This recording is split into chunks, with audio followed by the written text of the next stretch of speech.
Baik, pemirsa, terima kasih Anda masih bergabung bersama kami dalam Market Buzz, dan kita akan lanjutkan kembali perbincangan bersama dengan Mas Hendriko Gani, Equity Research Analyst dari Sukor Sekuritas. Ya, dengan pergerakan indeks harga saham gabungan yang kemarin mengalami penguatan dan juga beberapa saham yang Anda rekomendasikan, Mas Hendriko, Anda melihat seberapa besar peluang bahwa rebound yang terjadi dari pergerakan indeks kemarin ini masih akan bertahan, mengingatkan 6.100 ini menjadi level krusial sebenarnya untuk IHSG. Mas Enrico. Ya, jadi kalau kita melihat pertama dari makroekonomi dulu ya Mas ya, semua sentimen sudah bergerak bagus gitu ya, udah nggak ada sentimen negatif, bahkan dari domestik pun kita udah berhasil menangani COVID-19. Kemudian kita tinggal melihat memang teknikal ya Mas, beberapa kali IHSG kita mencoba menembus level 6.200 tapi gagal. So, saya rasa untuk melihat IHSG bergerak lebih tinggi lagi dari 6.200, kita harus melihat konfirmasi itu dulu ya. Oke. Kita akan lihat resistennya saat ini di 6150 sampai 6.200, dan kalau bisa bergerak ke atas 6.200, sebenarnya itu menjadi sentimen positif lagi gitu, dan kita baru bisa melihat pergerakan penguatan lebih lanjut, potensi penguatan lebih lanjut. Gitu. Berarti level konfirmasi adalah di 6.150 untuk pergerakan IHSG. Iya, itu Mas, betul. Baik, dengan sentimen yang terjadi di dalam negeri, di mana Bursa Efek Indonesia kita tahu, kemudian juga dengan beragam kebijakan-kebijakan untuk mendorong pasar modal kita lebih baik lagi, kemudian banyak sekali perusahaan-perusahaan yang IPO juga di pasar modal, Anda melihat sebenarnya seberapa menariknya juga ini bagi investor untuk menanamkan modal ataupun dana mereka di Bursa Efek Indonesia atau di pasar modal kita?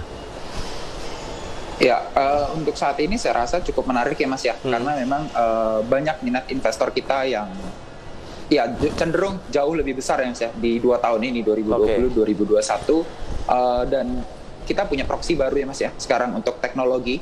Jadi untuk fundraising dari pasar modal, saya rasa antusias dari investor-investor kita cukup bagus gitu ya Mas ya, dan saya rasa cukup menarik juga buat teman-teman kita dari emiten-emiten yang ingin melantai di bursa. Oke. Tapi dengan kondisi market seperti ini kan biasanya bagi para investor retail nih agak sedikit terombang-ambing nih dengan pergerakan indeksnya yang juga sangat fluktuatif. Apa sih sebenarnya yang perlu dicermati bagi para investor, apalagi setelah keluar tadi Bank Indonesia yang tetap mempertahankan suku bunga acuan, kemudian The Fed yang sudah memberikan sinyal bahwa tapering akan lebih cepat begitu kan. Ini mereka juga akan mengikuti pergerakan market dengan sangat cepat juga tentunya Mas Hendriko, apalagi saham-saham third liner, second liner yang biasanya jarang muncul sekarang banyak sekali nih yang bergantian atau silih berganti masuk dalam deretan top gainer kita. Iya, saya rasa kalau investor yang baru mulai untuk investasi ke saham, dia harus menentukan dulu ya Mas ya, dia tuh mau menjadi seorang trader ataupun menjadi seorang investor, karena skill yang dibutuhkan tentunya berbeda, dan juga psikologis yang dipunya juga harusnya berbeda gitu Mas. Kalau memang mereka investor, mereka harus mulai melek dengan fundamental analisis, kemudian juga sentimen-sentimen yang beredar di pasar gitu. Sedangkan untuk trader, mereka lebih cenderung menggunakan technical analisis gitu Mas. Jadi ya itu sebenarnya harus disesuaikan, karena kecenderungan investor baru itu nahan sahamnya merah tapi hijau sedikit tuh dilepas. Ya itu biasanya yang menyebabkan ini ya kegagalan ya di pasar modal gitu Mas. Oke, jadi perlu cermat juga ya dalam mencermati pergerakan saham-saham yang kita lihat juga kan sekarang ini banyak yang hit and run juga ya dalam menerapkan strategi investasinya. Iya, balik lagi makanya Mas, kita harus lihat bagaimana strateginya gitu kan. Kita nggak bisa bilang satu strategi lebih bagus dari yang lain. Ya, kita juga nggak bisa bilang ada strategi yang lebih jelek daripada yang lain gitu Mas. Nah, bicara mengenai sektor yang menurut Anda masih cukup oke bagi para investor? Iya, kalau dari sektor-sektor tersebut, sebenarnya saya rasa semuanya masih memiliki potensi penguatan ya Mas ya. Terlebih karena memang secara ekonomi makro, kita juga sudah bagus ya, kita udah cukup oke, at least hingga akhir tahun ini. Ya kita berharap nggak ada COVID lanjutan ya Mas ya, karena mutasinya sering banget nih. Kalau seandainya nggak ada, so far kita melihatnya sampai akhir tahun at least sudah bagus. Kemudian otomatis mayoritas sektor pasti diuntungkan gitu Mas. Jadi masih ada penguatan dari ya sektor-sektor yang barusan kita rekomendasikan juga gitu. Iya, memang kalau kita lihat dari beberapa yang Anda rekomendasikan ini kondisinya memang bisa memanfaatkan momentum ya dengan adanya pelonggaran dari PPKM. Tadi Betul. ada TBIG, kemudian Adaro kaitannya dengan harga komoditas yang sedang mengalami lonjakan juga di batu baranya, kemudian Astra International dengan PPNBM-nya, dan LPPF dengan pelonggaran masuknya begitu ya pengunjung di pusat-pusat perbelanjaan di tanah air, Mas Hendriko. Tapi kalau bicara mengenai strategi untuk investasi jangka panjang, bagaimana? Iya, kalau untuk jangka panjang saya rasa yang cukup menarik adalah banking ya Mas ya. Banking dan juga tambang. Karena ya tambang berpotensi kembali masih menguat, masih ada potensi penguatan untuk tambang-tambang komoditi.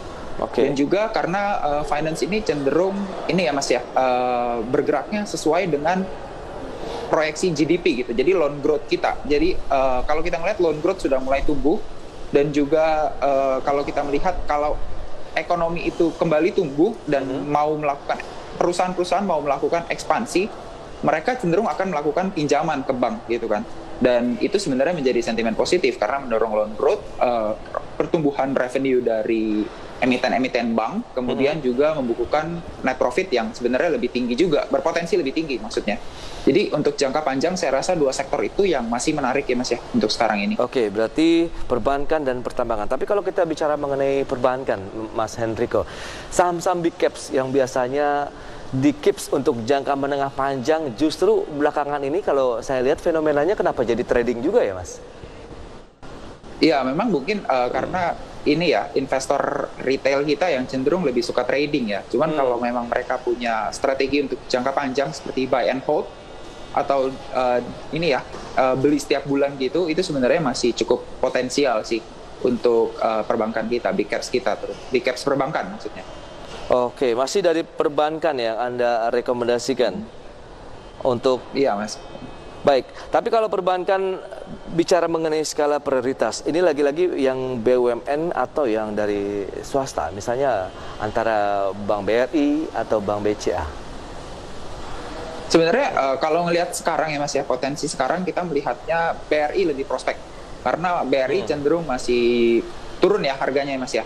Jadi kita melihat BRI masih bagus dibandingkan dengan BCA yang pertama harganya sudah cukup mahal ya dari valuasi, dan juga kinerjanya itu memang dari 2020 sudah bagus gitu ya. Jadi dikala bank-bank lain turun, dia penurunannya nggak gitu dalam untuk BCA, sedangkan BRI cukup kehit di tahun 2020. Jadi karena ada low base effect aja gitu Mas, BRI. Baik. Kita lebih suka gitu. Oke, Bang BRI bisa menjadi pilihan investasi jangka panjang bagi pemirsa IDX Channel yang mungkin masih memiliki dana simpanan begitu untuk investasi jangka panjang, bisa masuk di sektor perbankan yaitu Bang BRI. Berarti untuk level-level current price pada saat opening market hari ini pun sudah boleh ya Mas?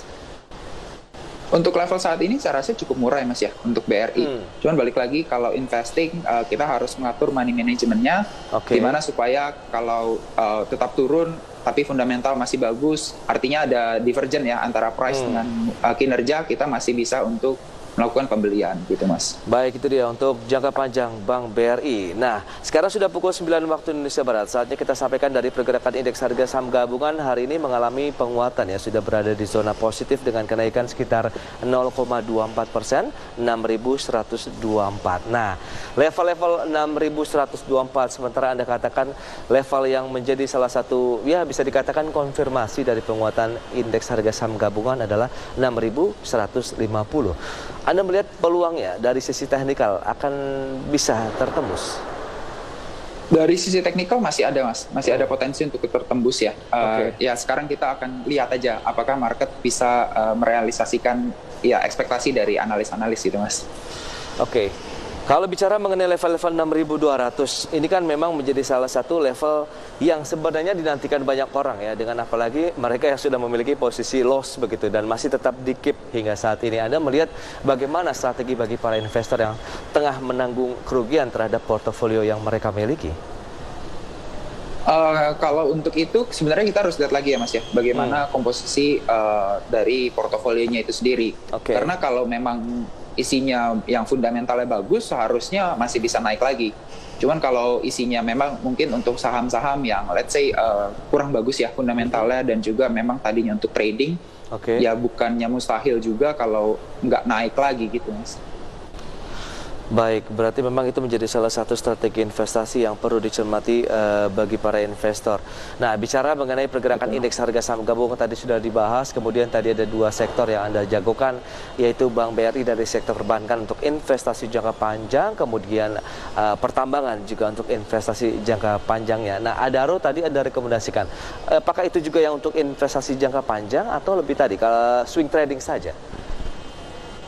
Kalau untuk Adaro bukannya jangka panjang ya Mas ya, tapi lebih ke position trading mungkin ya hingga akhir tahun gitu Mas. Yang jangkanya lebih panjang, cuman tidak untuk long term banget gitu lah sampai hold bertahun-tahun. Oke.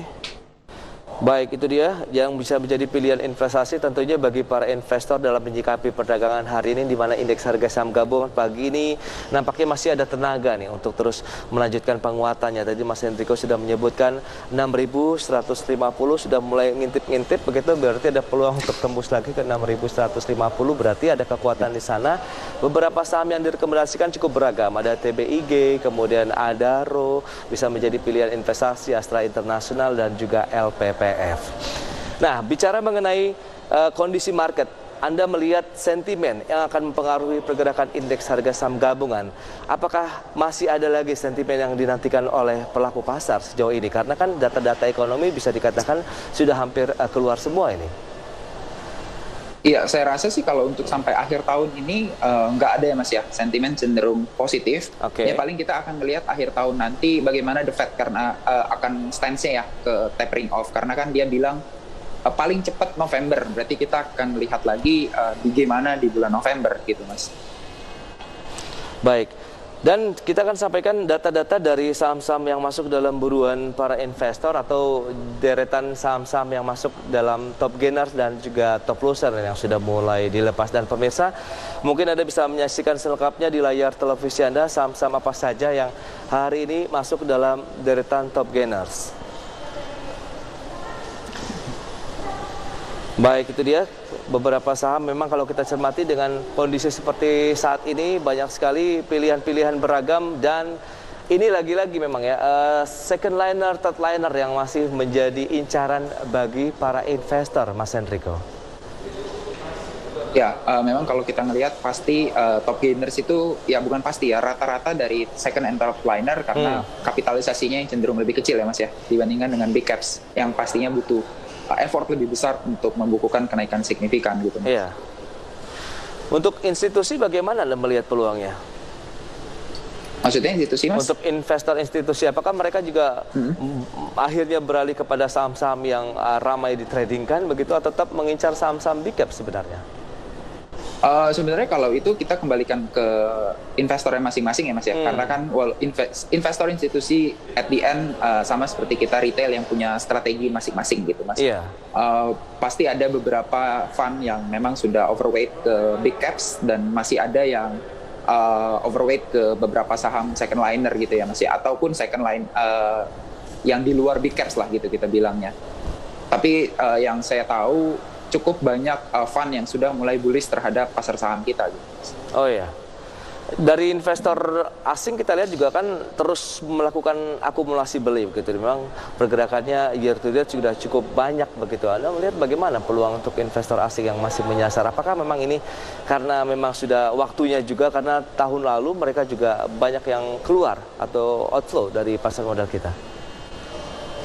Ya, kalau investor asing kita melihat cukup positif ya Mas ya, karena memang mereka banyak banget inflow ke kita. Yang pertama karena kalau kita melihat kita ketinggalan ya Mas ya, dibandingkan dengan negara maju seperti US yang sudah mulai recover. Okay. Bahkan GDP growth mereka tuh jauh lebih tinggi ya daripada kita ya saat 2021 ini. Jadi kalau dibilang pertumbuhan ekonomi mereka di 2022 itu cenderung lebih terbatas karena kita lebih lower ya untuk base-nya yang saat ini ya, dan kita dari vaksinasi kita ketinggalan jauh dengan negara-negara maju. Jadi ketika vaksinasi ini sudah bergerak, sudah bagus gitu ya Mas ya, membentuk herd immunity dan segala macam, seharusnya ekonomi kita bisa tumbuh jauh lebih pesat daripada negara maju. Jadi ini juga mungkin yang bisa menjadi sentimen positif buat negara berkembang seperti Indonesia gitu Mas. Betul. Dan kita lihat juga dengan proses pemulihan kita yang bisa dikatakan lebih cepat begitu dari sejumlah negara lain dalam penanganan COVID ini tentu menjadi salah satu perhatian bagi para investor asing ya Mas. Betul, betul Mas. Baik Mas Hendriko, terima kasih banyak atas waktu yang disediakan untuk pemirsa IDX dan rekomendasi saham yang Anda sampaikan, kemudian analisis mengenai pergerakan indeks harga saham gabungan. Semoga bermanfaat tentunya bagi para investor maupun traders dalam menyikapi perdagangan hari ini. Baik Mas Hendriko, terima kasih banyak atas waktunya. Selamat melanjutkan aktivitas Anda kembali dan stay healthy Mas Hendriko. Thank you Mas. Ya. Baik pemirsa, jam beranjak dari tempat Anda karena di segmen berikutnya akan hadir kembali Prisa Semudatu dan David Sanopol yang akan menyampaikan sejumlah informasi menarik lainnya untuk Anda.